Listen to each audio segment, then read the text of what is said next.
Hello everyone, मैं प्रतिलिपि पर राइटर हूँ। आप ये मेरी नावल एक साथ पूरी पढ़ना चाहते हैं तो डिस्क्रिप्शन बॉक्स में मैंने लिंक दे दी है, आप वहाँ जाकर पढ़ सकते हैं।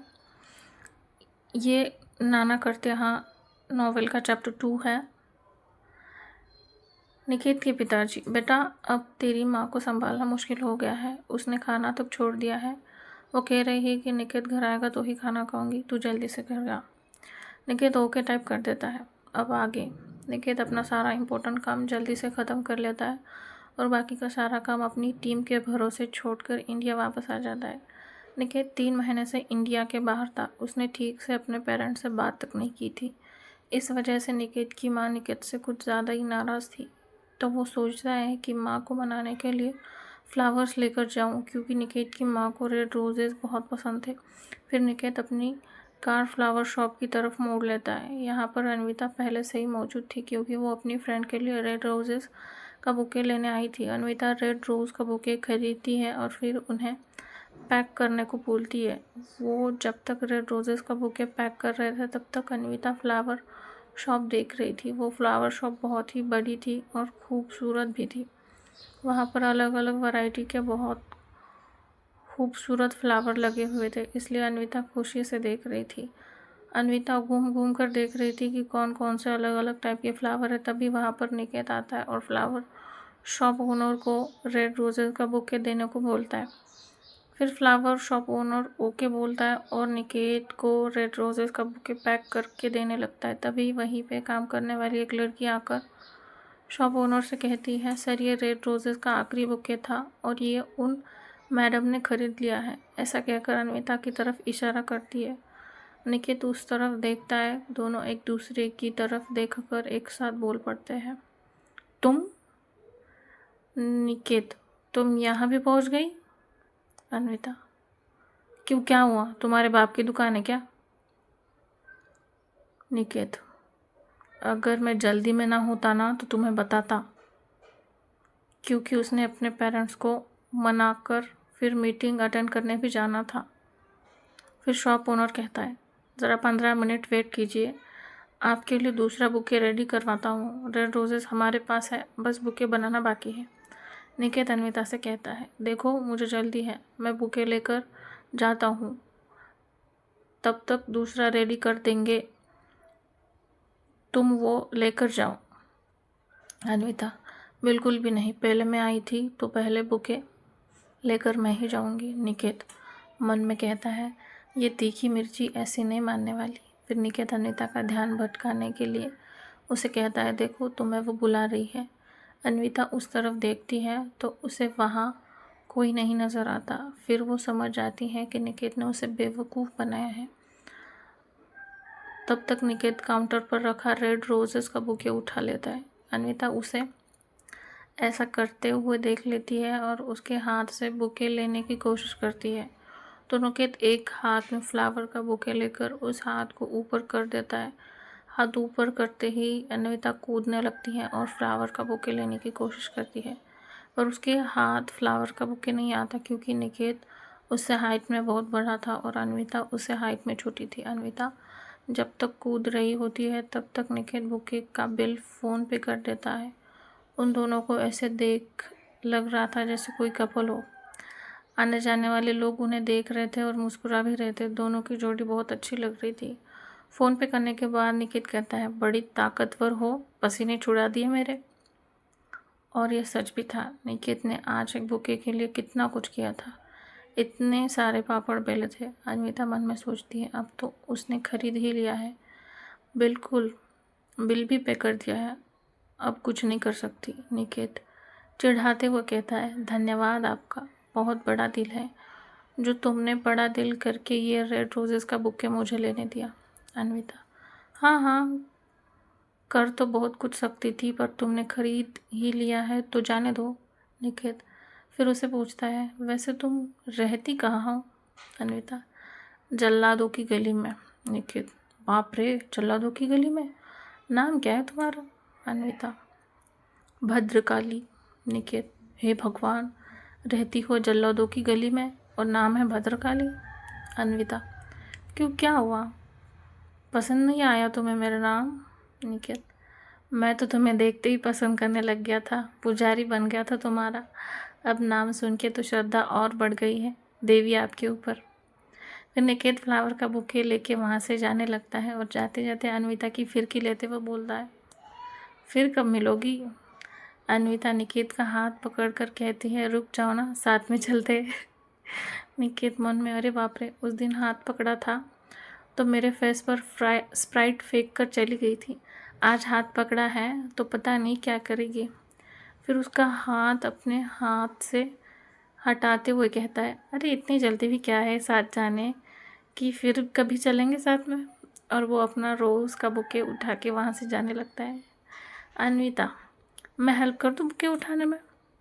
निकेत, अरे नहीं नहीं, तुम क्यों तकलीफ़ करती हो, तुम्हारे कोमल हाथ थक जाएंगे, ये गुलाब के कांटे तुम्हारे नाजुक नरम नरम हाथों को चुभ जाएंगे। अन्विता, कोई बात नहीं कहती है और फिर गुलाब का बुके ना उठाकर बाजू में रखी हुई फूलों की टोकरी उठाती है और निकेत की सर पर डाल देती है। अन्विता कहती है, कोई बात नहीं। अब तक उसका गुलाब का बुके भी रेडी हो गया था। अन्विता काउंटर पर पैसे रखकर अपना गुलाब का बुके लेकर वहाँ से जल्दी से भाग जाती है और यहाँ निकेत उसके ऊपर इतने सारे फ्लावर गिरने से छींकता रह जाता है। वो ऐसे ही छींकते छींकते अपने घर चला जाता है। निकेत छींकते हुए घर के अंदर आता है। निकेत के पापा रवि किशन जी वही हॉल में बैठकर न्यूज़पेपर पढ़ रहे थे। रवि किशन जी, अरे ये सवारी छींकते हुए कहाँ से आ रही है? तभी निकेत में से फूलों की खुशबू आ जाती है। वो निकेत से कहते हैं, ये फूलों का बगीचा बनकर क्यों घूम रहे हो बेटा? तुम्हारे अंदर से फूलों की खुशबू आ रही है। तभी निकेत छींकते हुए कहता है, क्या बताऊँ पापा, फूलों की शॉप पे गया था माँ के लिए गुलाब का बुके लाने, तभी वहाँ पर फूलों की टोकरी मेरे ऊपर गिर गई। इतना कहकर निकेत फिर एक बार छींक देता है। रवि किशन जी, अच्छा अच्छा ठीक है। निकेत, वैसे पापा माँ कहाँ है?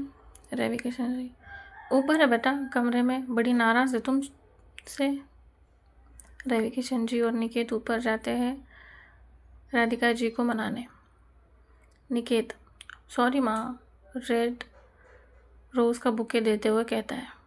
राधिका जी निकेत की तरफ पीट करके नाराज़ होकर दूसरी तरफ खड़ी हो जाती है। निकेत फिर राधिका जी की तरफ मुड़ता है और अपने कान पकड़कर कहता है, सॉरी माँ, मगर क्या करूँ, काम बहुत होता है इसलिए मैं घर नहीं आ सकता। राधिका जी, अब याद आ रही है तुझे अपने माँ की? दिन रात काम काम काम करता रहता है बेटा, मुझे चिंता लगी रहती है तेरी। ठीक से खाता हो गया नहीं, ठीक से सोता हो गया नहीं, दिन भर तेरे ही ख्याल रहते हैं। देख बेटा, तू शादी कर ले। जब से तूने बिज़नेस को संभाला है तब से ये भी घर पर ही रहते हैं। हम दोनों को दिन भर घर पर बैठे बैठे बोर होता है। घर पे अगर बहू आएगी तो घर में रौनक आएगी। तू भी घर पर आया जाया करेगा तो हमें भी खेलने के लिए पोता या पोती मिल जाएंगे। निकेत थोड़ा गुस्सा करते हुए कहता है, माँ आप पहले तो ये टीवी सीरियल देखना बंद कर दो। सीरियल देख देख कर आपका दिमाग ख़राब हो गया है। आपको बोर हो रहा है तो मैं शादी कर लूँ और आपको पोता भी पोती दे दूँ। कोई खिलौना है क्या कि बाज़ार में जाकर ख़रीद लिया? राधिका जी, अरे बेटा, तूने हमारी कंपनी को इंडिया में नंबर 1 पे तो पहुंचा दिया है, और तुझे क्या चाहिए, कितना काम करेगा तू? निकेत, माँ मैं अपनी कंपनी को वर्ल्ड में नंबर 1 पे पहुंचाना चाहता हूँ। मेरे बड़े सपने हैं। मैं शादी करके बंधा हुआ महसूस करूँगा। मेरी बीवी को भी टाइम नहीं दे पाऊँगा। तो फिर मैं शादी करके किसी लड़की की ज़िंदगी क्यों बर्बाद करूँ? रवि किशन जी कहते हैं, अरे बेटा, तुम्हारी शादी की उम्र हो गई है और कुछ काम वक्त पर करे तो ही अच्छे रहते हैं। शादी को एक बोझ की तरह मत देखो। लाइफ में हमें जीवन साथी की ज़रूरत तो पड़ती है जिसके साथ हम सुख दुख बांट सकें। तुम एक बार लड़की देख तो लो। रवि किशन जी निकेत को पहले फ़ोन में से एक लड़की की फ़ोटो दिखाते हैं। देखो बेटा, ये मेरे बहुत ही जिगरी दोस्त की बेटी है। निकेत फ़ोटो देखता है तो उसकी आंखें खिल उठती है क्योंकि ये फ़ोटो अन्विता की थी। फ़ोटो को देखकर निकेत मन में कहता है, ये तो वही तीखी मिर्ची है। अब आया ना ऊँट पहाड़ के नीचे। नेक्स्ट डे ऑफिस का काम निपटाने के बाद निकेत, संदीप, ये सारे दोस्त बैठे हुए थे। उनका पूरा ग्रुप मौजूद था। ऐसे ही मजाक मस्ती कर रहे थे और लड़कियों को भी ताड़ रहे थे। ये तेरी वाली, ये मेरी वाली, ऐसे कर रहे थे लड़कियों को देखकर। संदीप मोबाइल देख रहा था और सारे दोस्त बातें कर रहे थे। तभी संदीप रील देखता है और वो रील अपने दोस्तों को दिखाता है। उस रील में एक आदमी गाना गा रहा था और वो आदमी लड़का और लड़की दोनों की आवाज़ बहुत अच्छी तरह निकाल रहा था। एक आदमी दोनों के आवाज़ में गा रहा है, ये पहचान में ही नहीं आ रहा था। तभी निकेत बोलता है, ये आदमी गाना बहुत अच्छी तरह से गा रहा है, पर तू ये वीडियो हमें क्यों दिखा रहा है? संदीप, अरे मैं ये सोच रहा हूँ कि ये कला मेरे पास होती ना, तो दोनों की आवाज़ में बोलने की, तो मेरे गर्लफ्रेंड के घर वाले मुझे फ़ोन पर कभी पकड़ ही नहीं पाते। संदीप की बात सुनकर सभी दोस्त हंसते हैं और एक दूसरे को ताली देकर कहते हैं, हाँ ये बात तो सही कही तूने। तभी वहाँ से एक लड़की गुजरती है तो संदीप कहता है, वो देख यश, मैंने तेरे लिए एक लड़की ढूंढी है, वो तेरी वाली। तो यह जल्दी से उस तरफ देखता है और कहता है, कहाँ है, कहाँ है, दिखाओ मुझे। वो कहता है, वो देख उस तरफ, संदीप कहता है। फिर उस लड़की को यश ऊपर से नीचे तक ठीक से देखता है और फिर कहता है, अरे नहीं नहीं, ये मुझे नहीं चाहिए, ये तू ही रख ले। फिर संदीप कहता है, वो क्यों भला? यश, अरे इसे देखकर तो वो गाना याद आता है, कुछ भी नहीं है आगे तुम्हारे। फिर सभी दोस्त एक दूसरे को ताली मारकर हंसते हैं। फिर यश कहता है, अगर इससे शादी करूँगा तो मेरे होने वाले बच्चे भूखे मर जाएंगे। यश की ये बात सुनकर तो सारे दोस्त ज़ोर से हंसने लगते हैं। संदीप, अरे नहीं मरेंगे तुम्हारे बच्चे भूखे, तुम निप्पल बॉटल का भी यूज़ कर सकते हो। यह संदीप से कहता है, साले इतना ही है तो तू कर ले उससे शादी, निप्पल बॉटल मैं खरीद कर दे दूंगा तुझे। यश की ये बात सुनकर तो वो सारे दोस्त और भी ज़ोरों से हंसने लगते हैं। नेक्स्ट, निकेत, अरे ये अच्छा नहीं लगता है, क्यों तुम लोग लड़कियों पे कमेंट कर रहे हो? संदीप, अरे हम थोड़ी ना उन्हें जाकर कुछ बोल रहे हैं, हम तो आपस में बातें कर रहे हैं। हाँ अब यश, हाँ अब सारे दोस्त मिलकर मजाक भी ना करें, हम कौन सा उन्हें जाकर छेड़ रहे हैं। निकेत, तुम लोगों से बात करना ही बेकार है, करो जो करना है।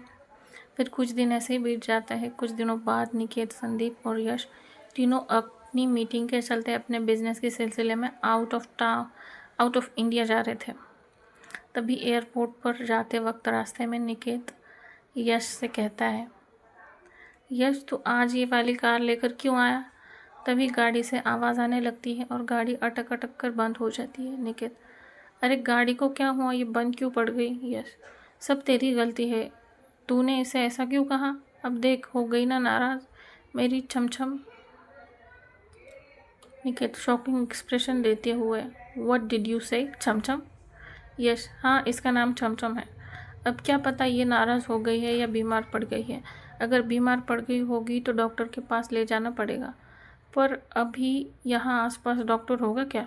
निकेत शौक से, व्हाट, ये तुम क्या कह रहे हो? नाराज़ बीमार डॉक्टर? संदीप, अरे भाई डॉक्टर मतलब गैराज वाले के पास, और नाराज़ मतलब ख़राब हो गई है, बंद पड़ गई है। निकेत, ओह अच्छा, अब मुझे क्या पता कि ये नाराज़ हो गई इतनी सी बात पे। यश, हाँ अब मनाना तो पड़ेगा इसे। संदीप, चलो उतरो नीचे। निकेत, जल्दी से ठीक हो जा मेरी माँ चमचम, एयरपोर्ट पर भी जाना है जल्दी से, नहीं तो हमारी फ़्लाइट मिस हो जाएगी। निकेत गाड़ी से नीचे उतरते हुए कहता है। संदीप, अब क्या हो गया यार? यश, जल्दी से कोई गाड़ी रोक दो, लिफ्ट लेते हैं। फिर यश लिफ्ट प्लीज़ बोलकर गाड़ी रोकने का ट्राई करता है तो कोई गाड़ी रुक नहीं रही थी। ऐसे ही 4-5 गाड़ियाँ चली जाती है पर उनमें से कोई भी गाड़ी उन्हें लिफ्ट नहीं देती। संदीप, ऐसे ही कोई गाड़ी नहीं रोकेगा, हमें कोई तरकीब लगानी होगी। निकेत, हाँ संदीप तुम सही कह रहे हो। फिर निकेत यश की तरफ देखकर कहता है, यश तुम बेहोश होने का नाटक करो, हम कि इसी बहाने हेल्प मांग लेंगे, तुम्हें बेहोश देखकर कोई ना कोई गाड़ी ज़रूर रोक देगा। यश, मैं क्यों बेहोश हो जाऊं? संदीप को करो ना बेहोश, अगर किसी ने गाड़ी नहीं रोकी मेरे ऊपर चढ़ा दी तो? यश मना करते हुए बोला। निकेत, ऐसा नहीं होगा यश, फिर भी मैं नहीं होऊंगा बेहोश। निकेत, तुम बेहोश होते हैं या हम दोनों तुम्हें पत्थर मारकर बेहोश कर दे? वो हाथ में पत्थर लेकर बोला। यश, ठीक है होता हूँ बेहोश। फिर यश रास्ते के बीचों बीच लेट जाता है। रास्ते के बीचों बीच किसी आदमी को ऐसे गिरा देखकर एक गाड़ी वहाँ पर आकर रुकती है।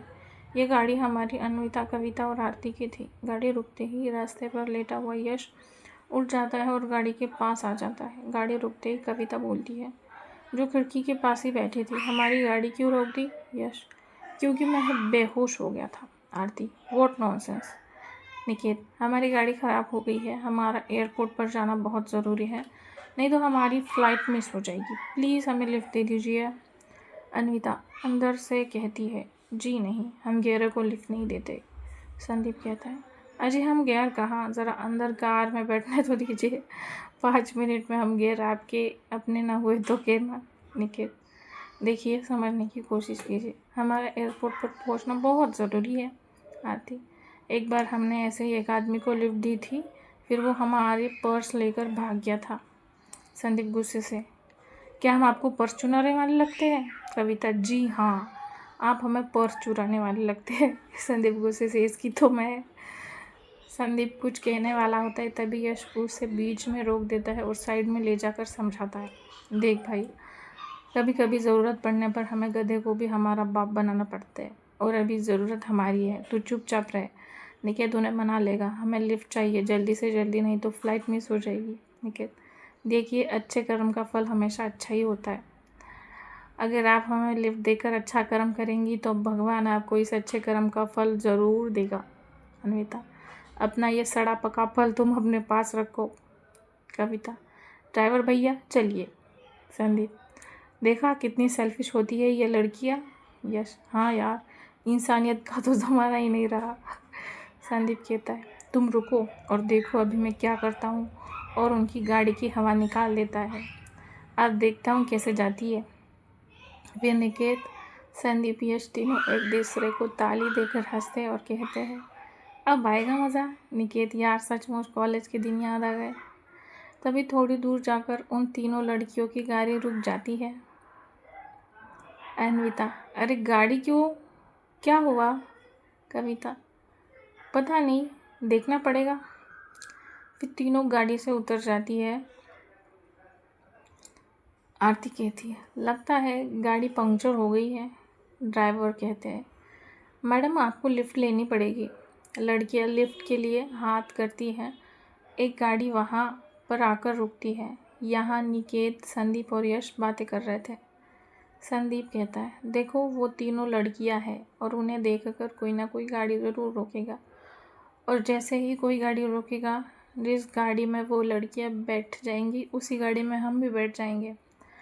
तभी यश हंसकर कहता है, वाह मेरे शेर, क्या दिमाग लगा है, बढ़िया प्लान है। तभी निकेत, अरे वो देखो एक गाड़ी रोक दी है, चलो जल्दी। गाड़ी के रुकते ही तीनों वहाँ पर पहुँच जाते हैं। तभी गाड़ी के अंदर से एक आदमी सर निकालकर लड़कियों की तरफ देखते हुए कहता है, कहिए क्या काम है आपको?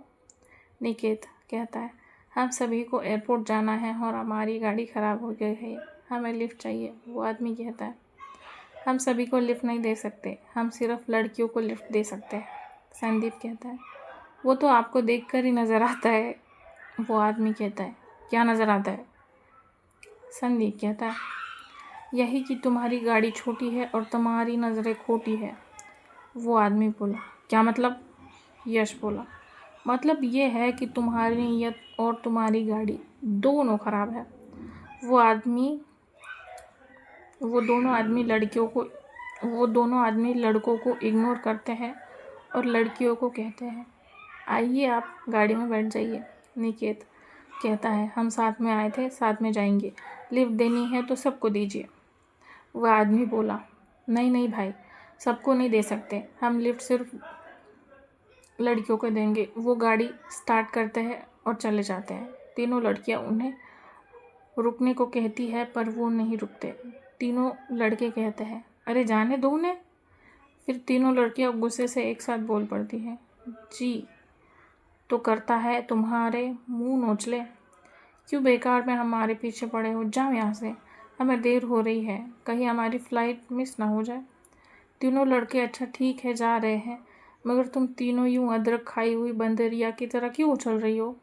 फिर वो तीनों वहाँ से चलकर साइड में जाते हैं। संदीप, अरे छोड़ क्यों दिया, अब हम एयरपोर्ट पर कैसे जाएंगे? निकेत, जाएंगे तुम रुको। फिर वो तीनों कार के पीछे छुप जाते हैं। और देखते हैं कि वो तीनों कार रोकती है या नहीं। फिर तीनों देखते हैं कि उन लड़कियों के पास एक कार आकर रुकती है और वो तीनों लड़कियां उन कार वाले से कुछ बात कर रही है। जैसे ही लड़कियां बैठने के लिए कार का दरवाज़ा खोलती है, ये तीनों वहां आ जाते हैं और फटाफट उन तीनों लड़कियों की जगह कार में बैठ जाते हैं और उस कार वाले आदमी को चलने को बोल देते हैं और वहाँ से चले जाते हैं। फिर कार की खिड़की से यश और संदीप लड़कियों को हाथ दिखाकर उन्हें चिढ़ाते वो बाय बोलते हैं। लड़कियां तो गुस्से से पैर पटकती हुई रह जाती है। फिर वहाँ पर उनका ड्राइवर आता है और कहता है, मैडम कार का इंतज़ाम हो गया, चलिए। फिर तीनों लड़कियां वहाँ से निकल जाती हैं। फिर कुछ दिनों बाद संदीप और यश कॉफ़ी शॉप पर बैठे हुए थे। संदीप, अरे निकेत कहाँ रह गया? यश अपनी कॉफ़ी की सिप लेते हुए बोला, निकेत को कुछ ज़रूरी काम है इसलिए वो आज नहीं आएगा। संदीप, ओके। यश एक तरफ देखते हुए बोला, अरे ये वही है ना 3 बंदरिया जिनमें से हमने लिफ्ट ली थी? फिर संदीप उस तरफ देखता है जिस तरफ यश देखकर बात कर रहा था। संदीप, हाँ ये तो वही है दोनों। यश, चलना चलकर बात करते हैं। संदीप, अरे नहीं भाई, नहीं मैं नहीं आ रहा, तू ही जा उन बंदरियों के पास। यश, अरे यार मुझे वो ब्लू ड्रेस वाली बड़ी पसंद है। यश आरती के बारे में बात कर रहा था। संदीप, मैं नहीं आ रहा, तू ही जा। यश, ओके जा रहा हूँ। फिर यश आरती और कविता के पास जाता है। यश कहता है, जी आप दोनों ने मुझे पहचाना? आरती बोली, नहीं पहचाना, कौन है आप? यश बोला, अरे याद कीजिए जिसको आपने लिफ्ट दी थी। कविता ने कहा, हमने कहा आपको लिफ्ट दी थी, आपने हमसे ज़बरदस्ती लिफ्ट ली थी। यश बोला, यश ज़बरदस्ती हंसते हुए बोला, जी एक ही बात है, आपने दी या फिर हमने ली। आरती ने कहा, वैसे आपकी तारीफ़। यश बोला, जी मैं अपनी तारीफ़ अपने मुंह से नहीं करता। आरती, क्या? यश, मेरा मतलब है मेरी तारीफ़ जितनी करो उतनी कम है। कविता बोली, हमारा मतलब है कौन है आप? यश, जी मैं मेरे दोस्त का दोस्त हूँ। यश संदीप की तरफ इशारा करते हुए बोला। संदीप ने जैसे ही यश को देखा जो उसकी तरफ इशारा करके कुछ लड़की से बोल रहा था, संदीप मन में बोला, हे भगवान, ये यश की तो मेरी तरफ क्यों इशारा कर रहा है? बिना बात के मुझे फंसाएगा तो नहीं? लगता है ये खुद तो लड़कियों से पिटेगा और मुझे भी पिटवा के मानेगा। आरती बोली, तो उसमें हम क्या करें? कविता, तुम्हारा नाम क्या है और क्यों आए हो यहाँ? यश, मेरा नाम यश है, अपने नाम की तरह हॉट हूँ मैं। यश अपने बालों में से हाथ फेरते हुए बोला। आरती, हाँ बंदर कहीं का। आरती हल्की सी आवाज़ में बोली। यश को ऐसा लगा जैसे उसका कचरा ही हुआ, फिर भी उसने ऐसा प्रिटेंड किया जैसे उसने सुना ही नहीं। आरती, आप हॉट हो या कोल्ड, उससे हमें क्या, जाइए यहाँ से। निकित, हम आप जैसी लड़कियों को कविता, हम आप जैसे लड़कियों को फंसाने वाले लड़कों को अच्छी तरह से जानते हैं। ये सब कविता यश और संदीप दोनों की तरफ देखकर बोली। संदीप को भी कुछ समझ आ रहा था कि इसने कुछ ना कुछ तो मुझे को गलत कहा है। संदीप को फिर गुस्सा आया। यश फिर नाराज़ होकर संदीप के पास आ गया। यश कहता है, संदीप उसने तुझे गाली दी। संदीप यश की गालों पर हाथ रख कर कहता है, बेटा उसने मुझे नहीं, उसने तुझे गाली दी। यश, हम दोनों बेस्ट फ्रेंड्स हैं ना, तो हम दोनों में ज़्यादा फ़र्क नहीं है, मुझे गाली दे या फिर तुझे गाली दे एक ही बात है। संदीप, हाँ वो तो है, बहुत अकड़ रही है ना ये लड़कियाँ, मुझे तो उससे पुराना हिसाब चुकता करना है। क्या कहा था उसने, पर्स चोर लगते हैं हम उसे? संदीप कविता के बारे में बात कर रहा था। कविता ने जब कार से लिफ्ट देने से ये कहकर मना किया था कि उसे पर्स चोर लगते हैं, तब से ये बात संदीप के दिमाग में घर कर गई थी। हमें कुछ ऐसा चक्कर चलाना पड़ेगा कि ये लड़कियाँ हमारे पीछे भागे हमसे बात करने के लिए, लेकिन हम इनसे बात ना करें। यश थोड़ा चिल्लाते हुए बोला, हाँ लेकिन कैसे? संदीप, यार अब तो ये लड़कियों के लिए अपने दोस्त से लड़ेगा, क्या होगा आगे? क्या चक्कर चलाएंगे संदीप और यश लड़कियों को सबक सिखाने के लिए? जानने के लिए पढ़ते रहिए। आज के लिए बस इतना ही, मिलते हैं अगले एपिसोड।